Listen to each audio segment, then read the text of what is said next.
Hi everyone, আসসালামু আলাইকুম। চলে আসলাম নতুন একটা ভিডিও নিয়ে। আজকে একটা ডেজার্ট তৈরি করব, তো সেটাই আপনাদের সাথে শেয়ার করব। আমি আজকে তৈরি করেছি ফালুদা। এই ফালুদাটা খেতে খুবই মজা। যারা মিষ্টি জাতীয় খাবার বেশি পছন্দ করে তাদের কাছে তো খুবই ভালো লাগবে। আমার কাছেও অনেক ভালো লেগেছিল, তো আপনাদের সাথে শেয়ার করছি। আপনারা একটু কষ্ট করে ভিডিওটা শেষ পর্যন্ত দেখতে থাকবেন। আমি আজকে রাঁধুনি ফালুদা মিক্স যে প্যাকেট পাওয়া যায় সেই প্যাকেট দিয়ে আমি আজকে রান্নাটা করব। এখানে সাগুদানা, নুডলস, চিনি, কিশমিশ দিয়ে মিক্সড করাই আছে, আর জেলির জন্য 2টা প্যাকেট আছে। তো প্রথমে আমি জেলিটা তৈরি করে নিব। তার জন্য আমি 1 কাপের একটু বেশি পানি নিয়েছি। পানিটা যখন একটু গরম হয়ে এসেছে তখন প্যাকেটের ভিতরে যে জেলির পুরটা ছিল সেটা আমি দিয়েছি। দিয়ে আমি একটু জাল করে একটা পাত্রে ঢেলে নিয়েছি।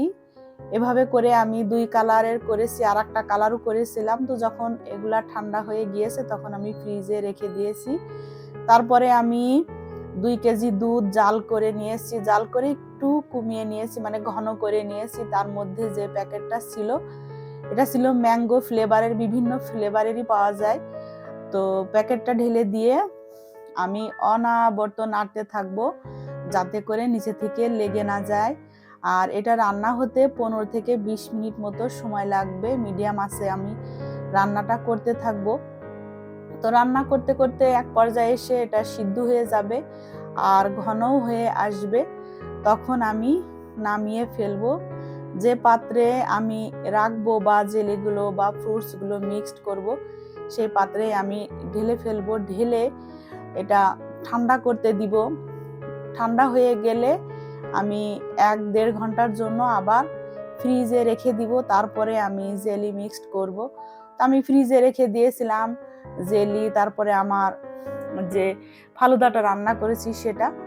তো ঠান্ডা হয়ে গেলে আমি বের করে নিয়েছিলাম। এখন আমি জেলিটা ছোট ছোট করে কেটে ফালুদার সাথে আমি মিক্সড করে দিব।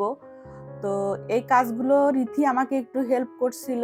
ও জেলিগুলো সুন্দর করে কেটেছে, তারপরে যে ফালুদাটা আমি রান্না করে রেখেছিলাম সেটার মধ্যে দিয়ে দিয়েছে। তিন কালারের করেছিলাম।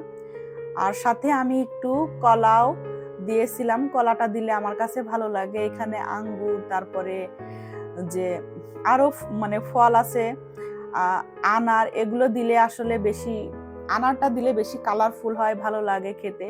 তো আমার ঘরে ছিল না তাই আমি কলাটাই দিয়েছি। তারপরেও অনেক টেস্টি হয়েছিল। তো এইগুলা মিক্সড করে, মানে জেলিগুলা আর কলা মিক্সড করে আমি আবার সুন্দর করে র্যাপিং করব, করে আবারও আমি 1 ঘন্টার জন্য ফ্রিজে রেখে দিব। এটা আসলে ঠান্ডা ঠান্ডা খেতেই ভালো লাগে। তো 1 ঘন্টা পরে মানে খাওয়ার জন্য একদম উপযোগী হয়ে গিয়েছে। মানে ঠান্ডা হলেই বেশি ভালো লাগে খেতে। এখন আমি সবাইকে সার্ভ করব, মানে আমার বাসার যারা আছে তাদেরকে দিব। আমরা মানে সবাই মিলে খেয়েছিলাম, তো খুবই ভালো লেগেছিল। তো যারা মিষ্টি জাতীয় খাবার একটু পছন্দ করেন বেশি, তারা এটা ট্রাই করে দেখতে পারেন। মানে আশা করি ভালো লাগবে। আমার কাছে তো অনেক ভালো লেগেছিল। এভাবে আসলে রান্নাটা খুব ইজি। এই মিক্সটা আর কি, মানে রাঁধুনি যে প্যাকেটটা পাওয়া যায় ওটা মানে সবই রেডি থাকে, জাস্ট দুধটা জাল করে নিয়ে এটা তৈরি করে ফেলা যায়। তো খুব সহজে ঝটপট এই ফালুদাটা তৈরি করা যায়।